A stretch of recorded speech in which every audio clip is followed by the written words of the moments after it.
Ecuador Embassy in London is addressing the UN General Assembly by video link. We're listening in live right now. Because despite having been detained for 659 days without charge, I am free in the most basic and important sense. I am free to speak my mind. This freedom exists because the nation of Ecuador has granted me political asylum, and other nations have rallied to support its decision.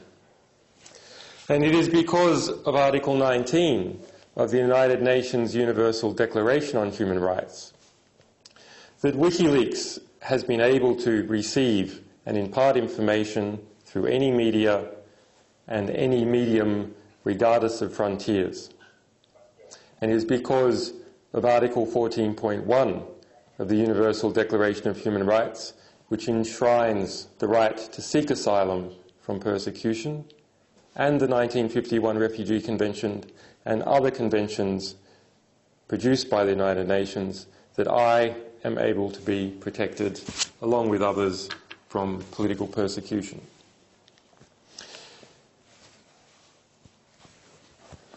It is thanks to the United Nations that I am able to exercise, in this case, my inalienable right to seek protection from this arbitrary and excessive action taken by governments against me and the staff and supporters of my organisation. It is because of the absolute prohibition on torture enshrined in customary international law and the UN Convention Against Torture that we stand firmly to denounce torture and war crimes as an organisation, regardless of who the perpetrators are. I would like to thank the courtesy afforded to me by the government of Ecuador in providing me the space here today to speak once again at the UN in circumstances very different to my intervention in the Universal Periodic Review in Geneva in 2010. Almost 2 years ago, there today, I spoke about our work uncovering the torture and killing of over 100,000 Iraqi citizens. But today I want to tell you an American story. I want to tell you the story of a young American soldier in Iraq. The soldier was born in Crescent, Oklahoma, to a Welsh mother and to a US Navy father. His parents fell in love. His father was stationed at the US military base in Wales. The soldier showed early promise as a boy, winning top prizes at science fairs 3 years in a row. He believed in the truth, and like all of us, he hated hypocrisy. He believed in liberty and the right for all of us to pursue it and happiness. He believed in the values that founded an independent United States. He believed in Madison, he believed in Jefferson, and he believed in Paine. Like many teenagers, he was unsure what to do with his life, but he knew he wanted to defend his country, and he knew he wanted to learn about the world. He entered the US military and, like his father, trained as an intelligence analyst. In late 2009, aged 21, he was deployed to Iraq. There, it is alleged, he saw a US military that did not often follow the rule of law, and in fact engaged in murder and supported political corruption. It is alleged it was there in Baghdad in 2010 that he gave to WikiLeaks, he gave to me, and it is alleged he gave to the world details that exposed the torture of Iraqis, the murder of journalists, and the detailed records of over 120,000 civilian killings in Iraq and in Afghanistan. He is also alleged to have given WikiLeaks 251,000 US diplomatic cables, which then went on to help trigger the Arab Spring. This young soldier's name is Bradley Manning. Allegedly betrayed by an informer, he was then imprisoned in Baghdad, imprisoned in Kuwait, and imprisoned in Virginia. where he was kept for 9 months in isolation and subject to severe abuse. The UN Special Rapporteur for Torture, Juan Mendez, investigated and formally found against the United States. Hillary Clinton's spokesman resigned. Bradley Manning, science fair all-star, soldier and patriot, was degraded, abused and psychologically tortured by his own government. He was charged with a death penalty offence. These things happened to him as the US government tried to break him, to force him to testify against WikiLeaks and me. As of today, Bradley Manning has been detained without trial for 856 days. The legal maximum in the US military is 120 days.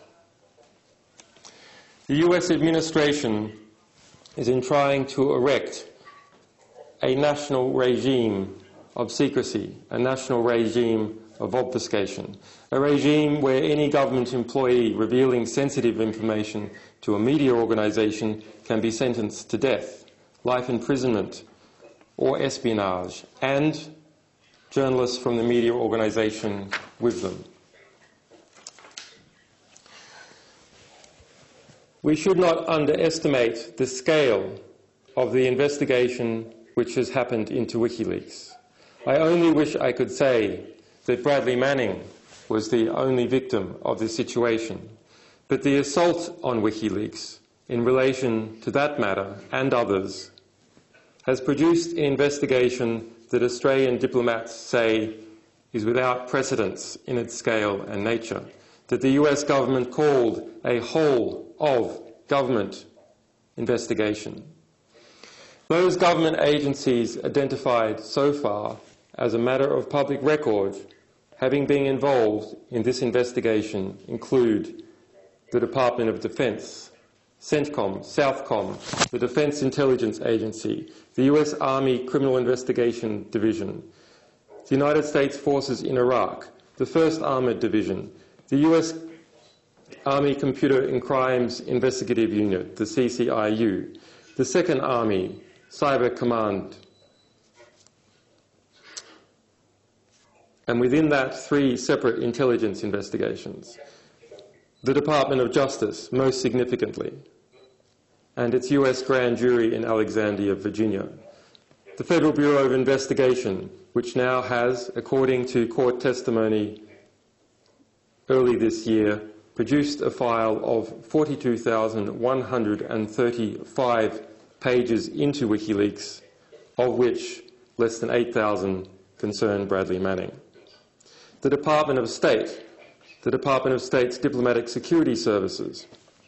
In addition, we have been investigated by the Office of the Director General of National Intelligence, the ODNI, the Office of the National Counterintelligence Executive, the Central Intelligence Agency, the House Oversight Committee, the National Security Staff Interagency Committee, and the PIAB, the President's Intelligence Advisory Board. The Department of Justice spokesperson Dean Boyd confirmed in July 2012 that the Department of Justice investigation into WikiLeaks is ongoing. So for all Barack Obama's fine words yesterday, and there were many of them, fine words, it is his administration that boasts on his campaign website of criminalising more speech than all previous presidents combined. I am reminded of the phrase, the audacity of hope. Who can say that the President of the United States is not audacious? Was it not audacity for the United States government to take credit for the last 2 years of progress? Was it not audacious for him to say on Tuesday the United States supported the forces of change in the Arab Spring? Tunisian history did not begin in December 2010, and Mohamed Bouazizi did not set himself on fire so Barack Obama could be re-elected. His death was an emblem of the despair he had to endure under the Ben Ali regime. The world knew, after reading WikiLeaks publications that Ben Ali and its government had for long years enjoyed the indifference, if not the support, of the United States, in full knowledge of its excesses and its crimes. So it must come as a surprise to Tunisians that the United States supported the forces of change in their country. And it must come as a surprise to the Egyptian teenagers who washed American tear gas out of their eyes that the US administration supported change in Egypt. It must come as a surprise to those who heard Hillary Clinton insist that Mubarak's regime was stable, and when it was clear to everyone that it was not, it must come as a surprise that the US backed its hated intelligence chief, Omar Suleiman, who we proved the US knew was a torturer, to take the realm. It must come as a surprise to all those Egyptians who heard Vice President Joseph Biden declare that Hosni Mubarak was a Democrat and that Julian Assange was a high-tech terrorist. It is disrespectful to the dead and to the incarcerated of Bahrain's uprising to claim that the United States supported the forces for change. That is indeed audacity. Who can say that it is not audacious that the President, concerned to appear to look leaderly, looks back on this change, the people's change, and tries to call it his own? But we can take heart here too, because it means that the White House has seen that this progress is inevitable.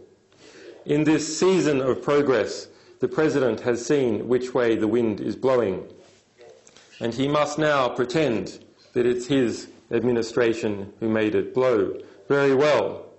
This is better than the alternative, to drift into irrelevance as the world moves on. We must be clear here. The United States is not the enemy. Its government is not uniform. In some cases, good people in the United States supported the forces of change, and perhaps Barack Obama personally was one of them. But in others, and en masse, early on, it actively opposed them. This is a matter of historical record, and it is not fair and it is not appropriate for the President to distort that record for political gain or for the sake of uttering fine words. Credit should be given where it is due, but it should be withheld for where it is not. And as for these fine words, they are fine words, and we commend and agree with these fine words. We agree when President Obama said yesterday that people can resolve their differences peacefully. We agree that diplomacy can take the place of war, and we agree that this is an interdependent world that all of us have a stake in. We agree that freedom and self-determination are not merely American or Western values, but universal values. And we agree with the President when he says that we must speak honestly if we are serious about these ideals. But fine words languish without commensurate action. President Obama spoke out strongly in favour of the freedom of expression. Those in power, he said, have to resist the temptation to crack down on dissent. There are time for words and there are time for action. It is time that there are times for words and there are times for action. The time for words has run out. It is time for the US to cease its persecution of WikiLeaks, to cease its persecution of our people, and to cease its persecution of our alleged sources.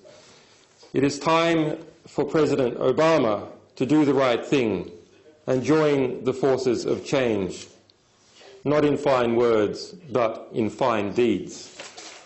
Thank you.